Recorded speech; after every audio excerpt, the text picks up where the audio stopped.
Good morning and welcome to FIA's inaugural Data Week, where we're holding a series of Instagram Lives talking about all things data and fundraising. My name is Garth Sterling and I'm your host this morning. I work for a next-gen fundraising agency called Integrity, where I'm head of services there. This morning we'll be talking about privacy with a particular focus on iOS changes and what that means for those running fundraising campaigns. I'll be joined by Integrity's digital performance lead Cameron McMaster. We will talk about what we've learnt over the last few months. So I'll just Cameron in and welcome him this morning.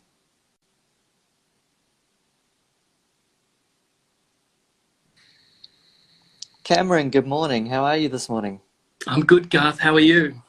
Good, thanks. Sorry about those slight technical issues a little bit earlier on, but we're both here, we're both live, and we're ready to talk about iOS changes and what that means for fundraising. So I guess the first question I've got for you, Cam, is can you tell us a little bit about this, um, the changes, this trend towards greater privacy on digital, and what that might mean for fundraising professionals?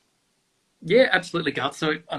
Privacy is an ongoing concern for people that are using digital platforms. And I think that now that it's become more transparent that there's an exchange in being able to have access to a free platform like Google or Facebook, that part of that exchange is your data being used for advertising. Um, that's become more and more apparent to people where they don't like being tracked, essentially. So in response to this, I guess we're seeing a greater trend towards privacy more generally within digital platforms, which is probably a good thing. And the most recent change has been through Apple, basically forcing any apps within their ecosystem to ask, would you like to be tracked for advertising purposes? And that's something that rolled out a few months ago, basically. And essentially, what does this change, particularly the Apple change, have on what effect does it have on fundraising campaigns? Well, it affects our campaigns in two major ways. Basically, if we're talking about Facebook, there's that half of the people that are accessing Facebook in Australia on their mobile devices are accessing Facebook through an Apple device. Yep. So the effect that this is having on people is that it's basically making it harder to target people that might be within audiences that we could have targeted before, for instance, through retargeting or using your own lists to target people through that platform. And the other side of it is that we're seeing less conversions within those platforms as we lose visibility of some people going from Of an course. advertising platform through to Yep. through to your website. Yeah. So you're seeing less effectiveness being recorded. So you might see a drop in the effectiveness of Facebook, as example, within your campaigns. Is there anything that we can do or use to counteract that, I guess, in terms of assessing the performance?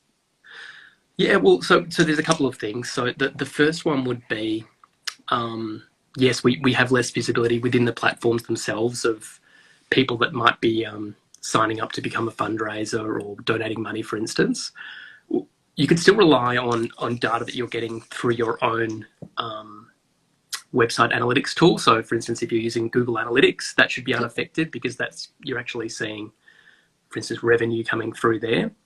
Great. Um, there's a number of other things more specific to Facebook that they've sent through some recommendations of what changes should be made to try and get maximum visibility possible for people that are entering your website through their platform. And there's a few steps to do with that. So one is they've asked people to verify uh, website domains to make sure that Hmm. you're the person that owns that domain, setting up 8 conversion events in priority order Yep. to determine what are the most important things for us to get maximum visibility on. And there's another thing that's worth people looking into, which is setting up Facebook's conversions API. There's detailed Okay. steps on how to do that. That's probably too complicated to go through with you now, Garth. But those Yep. three things: verifying your domain, setting up aggregated event management, for these 8 conversion events, and also looking into Facebook's conversion API are important steps to consider. That's great. So in terms of tracking the Facebook conversions, that there's those 3 steps, but you would recommend using Google Analytics as still your source of truth for looking at conversions by channel. Would that be right? Yeah, absolutely. So it's important to Yep. have a source of truth just generally with any digital campaigns, and Yes. we would see something like Google Analytics as being a good place to say how much revenue have we driven in total, and that could be through Yep. organic channels as well as advertising channels, and what have we Okay. seen coming from all of the different various advertising platforms. Yeah. Great. And you talked a bit about Facebook. Is Facebook's the main channel that we're looking at, or the main platform that's affected here, but it's not the only one, right? Yeah, absolutely. So because it's we're talking about Apple and apps within Apple devices, it actually Yep. affects all of the different apps that would sit within there. The reason that it's become a bigger issue for Facebook is because people predominantly access Facebook through mobile devices, and a lot of people use Apple devices to do that. So for Facebook and Facebook's continued revenue, they've seen it as a big challenge for them specifically, but it can also affect other apps like Twitter or Pinterest or whatever else it Mm. would be you might be using advertising for. Okay. And so Apple's rolled it out first. So with their iOS changes, it's affected Facebook Mm-hmm. the most, arguably, because it's a pretty heavily advertised on platform, Yeah. and most people view Facebook on their mobile device. But this is just the tip of the iceberg, is it? We can expect this trend towards greater levels of digital privacy to continue. Is there a little bit of a catch up with the technology players responding to what essentially consumers, or in our case, donors want? Yeah, absolutely. So Apple's been the first mover with all of these privacy changes, and I've actually seen a billboard down the road from where I live which says Apple equals privacy or something along those lines. So they're really Yeah. leaning into that. We've also heard that Android devices will be following. So Google themselves have said that they're going to be increasing Okay. privacy for advertising, probably not until next year, but it does show that this is an ongoing trend. It's not just something that's happened right now, but people are going to want privacy into the future, especially from an advertising point of view. Who's tracking me? What information do they have? What data is being shared kind of without my knowledge? So yeah, expect more changes to come in the following years, I think, Garth. And what changes should fundraisers make in terms of getting ready for these changes?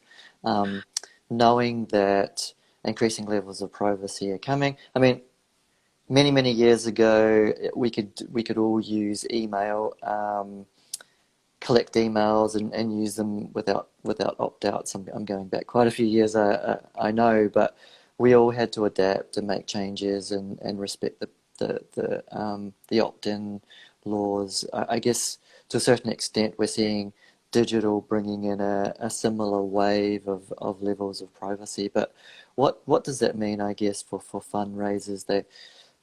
What changes should they make, or what should they do to prepare for this future of digital privacy? Yeah, well, I would say that continuing to develop ways of speaking to your current supporters. So, you talked about email, that's going to be an increasingly probably important channel to communicate with people in, because you have a one-to-one relationship with the supporter through email into the future. I think also just having a clear idea of who your supporters are and what does that profile look like? What do your acquisition audiences look like? And then trying to find ways that you can use other data sources that might not be reliant on specific, putting names into a database or something like that. It might be, do people have certain interests? Yep.